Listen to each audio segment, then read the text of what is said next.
Hey everybody, welcome back to another review of Married at First Sight. This is going to be season 14, episode 8. As always, it's your boy Big James, the Big Eye himself. And this episode was very boring and dull, and it was unimportant. I don't even know if I should review it. But it had, the ending saved it, but the rest of it was just bullshit. Uh, let's start out, what couple we going to start out with? Let's start out with Mike and Lindsay. Michael and Lindsay. They're on a better note than they were last episode. It seems like they're communicating better, they're talking better, they're having more fun, or just more relaxed with each other because of what Pastor Cal told them. But I think it's all an act. It felt like an act to me. Like they didn't really mean it. This episode, they had housewarming parties for their friends and family, and it was funny when they were getting ready for the housewarming that Mike said, "Could you imagine?" Does he go by Mike or Michael? I keep saying Mike, but I think he calls himself Michael. Michael says that can you imagine if the friend would have came over before we saw Pastor Cal, how much tension there was in the air? There's a lot of tension in the air now. It's like they're pretending there isn't, you know. As they're getting ready, they talk to, I think Michael talks to his friend and Jasmina talks to her friend. What's crazy is that no, Michael talks to his sister. His sister had some good advice. She told him that, you don't know. He was talking about how communicating with her is hard. And his sister was like, you don't know her pain. You don't know her struggle. You're trying to learn. And I think it's good that she highlights they're still trying to learn each other. They don't know anything about each other. So he has to learn who is this woman, what has she been through, what she's gone through before he tries to figure stuff out and before he assumes he knows shit. But with Jasmine talking to her friend, she was saying all this stuff about Michael, about how he won't admit he's wrong, he's stubborn, he just likes to go. And her friend was like, "Oh yeah, that's you." And she's like, "No, it's not." She was like, "Yeah, you never admit you're wrong." And Jasmine was like, "Well, I'm never wrong, not often." And they were like, "Hmm." And I can feel that there's a lot of projection on Jasmina of stuff that she does. Like I still don't think Michael is yelling at her. I don't think he's getting an attitude with her. She might not like how he's saying stuff, but he seems extremely calm and collected. And he doesn't seem like someone who just get upset at the drop of a hat. Like Elijah, I could see Elijah getting heated. I can't see Michael getting heated. I see Michael as just seems like a very boring guy. Like all he does is work out. Like he admitted he doesn't watch TV, he doesn't watch movies, he doesn't go out. He just works and exercises. That's all he does. So I can see him as being very boring, very dull, and she thinks he's one way and he's not that way. And it's like she's trying to get ahead of what's not there. She's like, you're not gonna get to this point, so I'm gonna stop you before you get there. That's how I feel about it. And I think Michael is just confused, and I think Michael is just nervous and he's worried because he's obviously very attracted to her. I don't know why that word attracted. I can't just say it. It stumbles out of my mouth every time. He is attracted to her, but she doesn't feel very attracted to him. I don't feel like she is. Uh, and you can see Jasmine has an attitude. She has a big attitude that she likes to project onto him that he has it, but she's the one that has it. At the housewarming party, the friends were there and they were talking, and they were basically what game they played, charades or whatever. And Michael was like, "I'm real competitive," and but he ended up losing, and he was like, "You know what? It's just a game. It don't matter." So he was just being funny and playing, but I think Jasmina was way more serious than he was. Even though he said I'm serious, he didn't seem very serious. She seemed like she was dead fucking serious. Her and her friends. I think that they're not gonna make it because I don't think Jasmina wants them to make it. I don't think. I think she is projecting a lot. I think it's starting to get very, very clear why she's single. I think he was single because he's just dull. And like a lot of women like a little excitement, and he has no excitement in his life. He's very boring, which is one of the worst things you can be, is boring. Uh, but for her, I think she's just a scalded dog where she's been in a lot of bad relationships and bad situations, and she's on edge. She's ready for it to go bad. Like she says that Michael was thinking very negative. I think she thinks very negative. Like she's ready for shit to hit the fan so that she can get out in front of it. And he's not even thinking that way at all. He just expects it to happen. She's ready for it to happen. I don't think it's gonna work. I hope I didn't miss anything with them. I didn't really like this episode all that much. Next couple is Katina and Olajuwon. Katina and Olajuwon. Katina is trying so hard. Katina met with her friend. And first of all, let me say this here. Katina's friends and family are buying nothing that Olajuwon is saying. They don't believe shit that comes out of his mouth. And they are openly telling her that. And they're saying to the camera, everybody, like, I don't believe shit this man say. He's full of it. And one of her friends, she's talking to her friend said he talks a lot. And Katina was like, yeah, he talks a lot. He really does talk a lot. He just gets going. They were like, yeah. And it's just bullshit. It's nonsense. He just gets to rambling. And the thing they said that I didn't know, because they hadn't said it before, but they showed a clip. He said he's never been in a relationship with a black woman before. He's never been with, I'm sure he's had sex with black women before, but he's never been in a relationship with a black woman before. So he doesn't know, he's never dated a black woman. Her friend brought that up to Katina. And Katina was like, yeah, he's told me that. And they were like, she was like, well, it concerns us. She was like, well, it concerns me too, but I spent time with him, I talked to him. And Katina was like, they were like, yeah, but it doesn't feel right. She said, well, I've been with him for 10 days, so. And her friend was like, what? You don't know this man in 10 days? It was the stupidest defense ever. Like, well, I've been with him for 10 days. So? That's not proving a point. Doesn't mean anything. And then her friend was like, well, he's black. And Katina was like, yeah, but he's half Irish too. They were like, yeah, but he looks black. Does he know he's black? They're like, yeah, he knows he's black. Does he know he's black? Because when people look at him, they're going to see a black man. Katina was like, yeah, he knows, but it seemed like Katina wasn't sure Olajuwon knew he was black. Because it seemed he's half black, half Irish. His friends are black. It looked like he grew up around black people.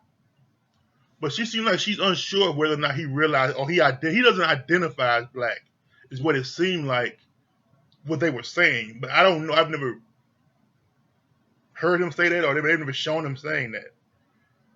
The not dating black women thing, that's odd.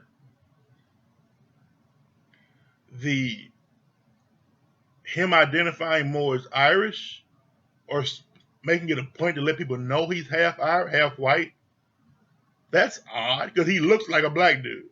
He really does. When I see him, I don't see a half Irish guy. I see a black man. And Katina just real defensive of him. She's defensive. But Katina goes hard in the paint for Olajuwon, which is wonderful, which is just amazing, really. I like that. Olajuwon cut his hair. Because I guess Katina said something about she didn't like his hair. No, she didn't like the mohawk, the thing that he had going on. And so, he cut it for her. And it looked nice. And it looked like he went to a black barber to get it cut. So, I don't know what's going on with that conversation. But that was very sweet. He did it. He did it for her. He did it thinking about her with her in mind. And I'm sure she appreciated that. She really liked that. When they were talking, Katina talks about talking to her friends about them not having sex. It seemed like her friends didn't like that. They don't like him, but they like her. And they know that she is a sexual person. and they don't, and she's taking it very hard that he's not sleeping with her. And it's not just that he's not sleeping with her; he's not showing any kind of sexual attention or even attraction to her. I don't think he's doing anything sexual towards her. I don't think he flirts with her. I don't think he hits on her. I don't think he touches her. I don't think he does. He's doing anything. And he said he's doing it for a reason. I don't understand the reason. I think it's because he doesn't know if he's gonna stay with her. He doesn't want to start sleeping with her, and then they don't make it. It would make him feel bad. Or he would feel like he hurt her or something like that. I don't know. It seemed like her friend was trying to say it might be the black thing. I doubt it, but I don't know what it is. None of her friends liked Elijah. They didn't want anything to do with it. Like they like he talks too much and he talks a lot about nothing. He's not saying anything of substance. And that's the issue. And sure, it's an issue, but Katina's okay with it. But I don't know how long she can be okay with that. She has a lot of patience. She says she does, and she does. She lets him ramble on and go on. She knows how to calm him down, and she does. She knows how to get him back on track, and she does. She is in those 10 days. She's learning enough about him to kind of steer and guide him a little bit, and she's learning to how to deal with. But I don't know how long you can do that. Because he's not thinking about her at all. With the haircut, he did, but as far as day to day, the cooking thing, he's still harping on that. And they say it's fine. I don't think that's going to go away at all. I think that is going to break them up. She is not going to be the domestic housewife thing at all. So I don't know what the hell is going to happen with them. I can't remember what happened with their housewife or the Elijah one side. I don't even remember. Much wasn't too important. This wasn't that really exciting episode. Our next couple is Steve and Noi. Now with Steve and Noi, Steve not having a job thing, I think Noi is okay with it, but she's also bothered by it. She's both. The refugee camp thing, the lack of security, and I think for personal reasons, she wants him to have a job, but she doesn't feel like him not having a job is an issue, but she would like it. And Steve, he's cooking, clean, taking care of the house. And he was like, I'm just not working. He's like, it seems like I'm just living off my savings. If I need money, I do this, I do that, build my bread up, and then take time off again like I want to. Which to Noi doesn't seem like that's cool with her. Like she is not cool with that. But it's not an issue either. Because he's taken care of. I don't know, it seems like him not working a steady job is bothering more everybody else but him. To him, it's a non-issue. He's like, I'm just between gigs. I get another gig.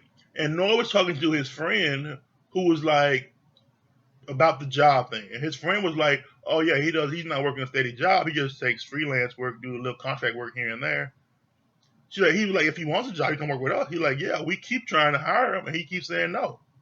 So Steve wasn't lying. Like he's not lying to her. He's like, if I wanted a job, I could just go walk onto a job site. And his friend verified it. Like, yeah, we've been asking him to come to work for us, and he keeps saying no. He's going to do his own thing, work his own company, do his own work. He's going to be self-employed. Which you would think. So Noi was like, so he can work a job if he wanted to. Which she's thinking like, so he's just not working. Yeah, that's what he's been telling you the whole time. I'm just not working. If I wanted to work, I would absolutely go work. If I need money, if I need something to do, I would just go do something. He has what he does as for sales engineer and web design and web development. He's like, I can always just do something. Make a lot of money, take a break. But that's not what he wants to do all the time. It seemed like it just baffles her, whatever. But the thing that happened was the noodles. They were getting ready for the housewarming thing. This is what happened to them that was big. And now Steve had been doing all the cooking. Noy said that, Steve said that. Noy said, I want to cook for you.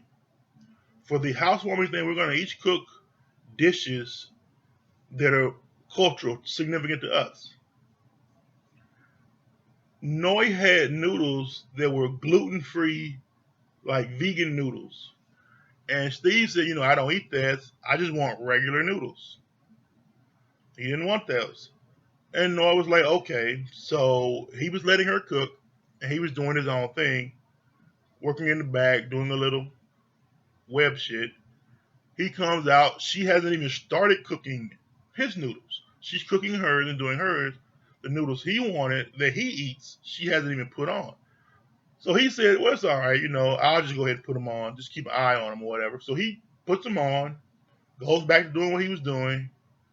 He comes back out. She's still cooking, doing her stuff. And his noodles have completely been overcooked. They're just mushed.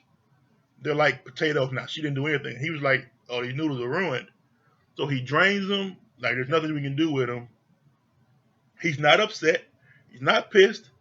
He was just like, oh, the noodles been cooked too long. Like, he didn't yell. He didn't get upset. Nothing. Noy stopped cooking, packed up all her shit. While Steve was just standing there, she just said a word to him and just left. So Steve was like, what just happened? He was calling her, texting her. She didn't answer. She didn't reply. Instead, she posted on social media. I don't remember what it was, and I'm not going to look it up. It's something about love yourself or whatever. And Steve said he had to think about what the fuck happened that brought this on, and why would she go to social media and not tell me? The thing that he said that was very hot, he said, a lot of my family follows you now on Facebook, Instagram, Twitter, and all that. They follow you. So when you posted this, they're calling me, asking me what happened. Because she came back. I'm getting ahead of myself. She came back a day and a half later, and he was like, what happened? He said he had to think about it, and he figured out it was the noodles. He doesn't know what happened with the noodles, but he figured out it was the noodles. He's like, I'd like to apologize to you for whatever I did concerning the noodles. She didn't say anything. But he told her, dead ass serious and correctly, that you can't post this stuff on social media and then not tell me. Because you posted it, my family is following you now. They're asking me what happened, and he's like, I don't know what to tell them. And I'm like, noodles? And they're like, what the fuck? He said, I look fucking like a fool. Because I'm like, noodles? Something with noodles? So I don't think she ever explained what it was. She didn't feel like he cared, or I think it was more to it than whatever she was trying to say. I think the job thing and just the uncertainty of it, because he is not discussing his finances with her at all. He's not talking to her at all about his money or about how much he makes, how much he has. He is not talking money with her. And that might make her uneasy, but whatever it is, he's comfortable. And he doesn't feel like it's an emergency, which is great for him, but he should give her some comfort. Or let her know that it's some way, something she can actually see and behold to, like, okay, this is not a big deal. Because for now, she keeps hearing good things. She is seeing good things, but she doesn't know. And I think the noodles thing was just some bullshit. I think she just didn't want to cook the fucking noodles for you. Shit. I don't know what was over the noodles at all. She just got her stuff, grabbed her dog, and fucking left. And Steve was correct, and now he's correct. He's like, don't post our personal stuff on social media. Especially don't do it if you don't tell me what the problem is. because she never told him what was wrong or what was bothering her or what even happened. She just left and then started talking about it to other people.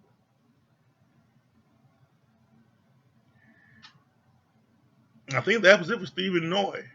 Noy was tripping. She was very childish. And I don't think she even had a rebuttal. That was extremely childish. That was some new age, some of these new kids do. Next, Mark and Lindsay. Is Mark and Lindsay next?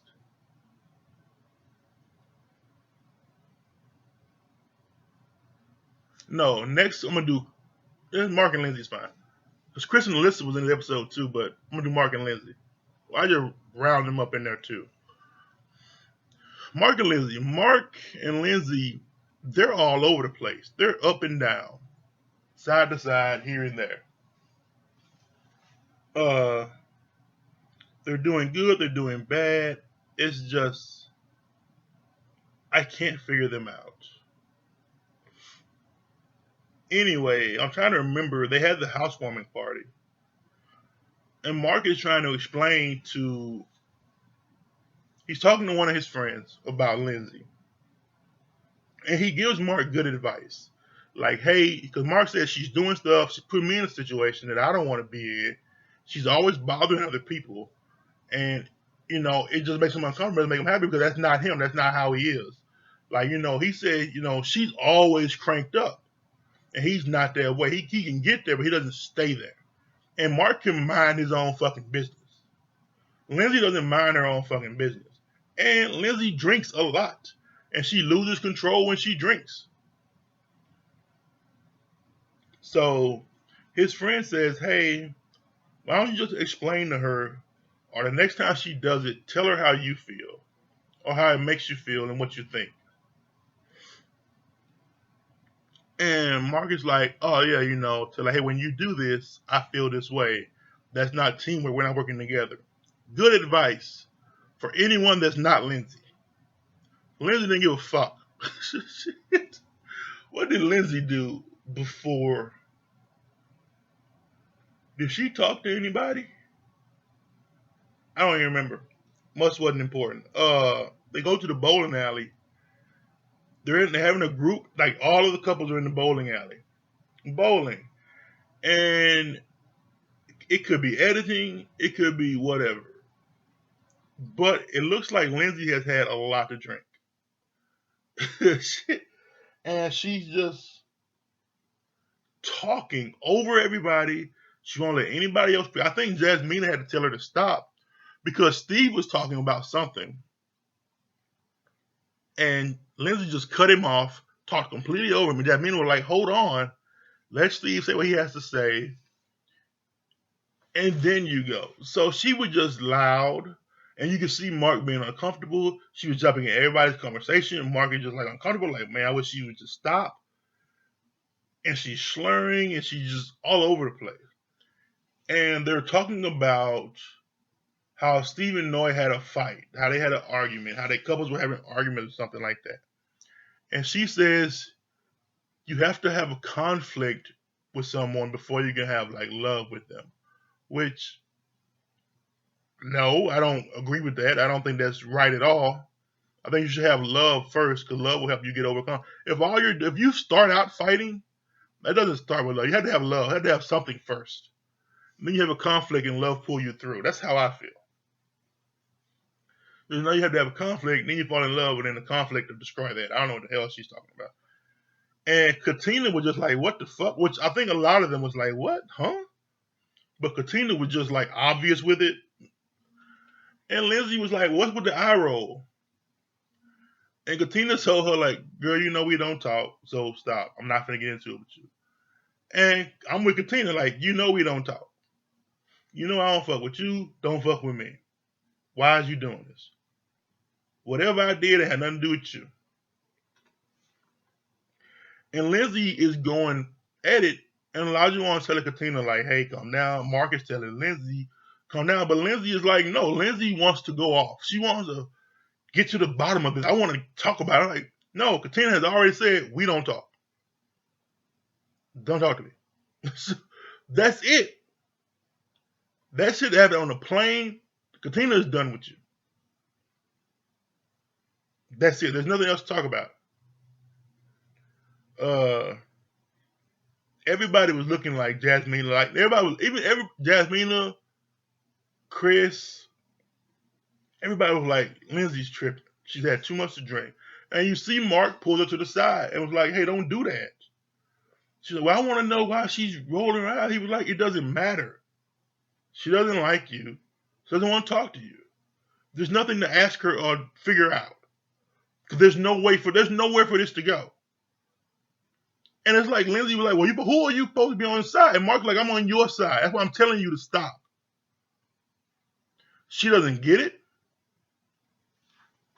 And Mark is telling her, you're putting me in the basket. You're making us as a team look bad. And Lindsay doesn't get it. I get it. Mark is like, you already know she don't fuck with you. Why are you egging this on? Why are you pushing it? What are you trying to get to the bottom of? All that's going to happen is going to turn into a big argument between you and her, and then me and O will start arguing and fighting. It's like, there's no way this goes good. So leave it alone. Makes sense to me. Not Lindsay. Lindsay gets pissed. She storms off. She goes into the bathroom. And she bitches about Mark. And when I say bitches about Mark, she talks about that man like a fucking dog. Before that, she said he's like, just let it go. And she's like, well, goodbye, Mark. Go find somewhere to live. Go live with your mom and your roach-infested apartment or whatever. And he told her, no, have another drink. Because she's been drinking. She's obviously drunk, intoxicated. So she's in the bathroom. She talks about that man's job, making $60,000 a year, selling gym memberships. She said, you got a roach-infested apartment, so you got your small balls. She said he can't make her come. I mean, she's like, I just want to get off. He can't make me come with the small balls and all. I'm like, God damn. She went hard in the paint on Mark. And Mark was sitting, and the thing is, Mark was sitting out on the fucking stairs. He heard all this. Him and Chris was talking to Chris, and he was telling Chris, like, she doesn't understand that it affects both of us when she does this. Just stay out of folks' business. Leave people alone. When somebody tells you, I don't want to talk to you, believe them.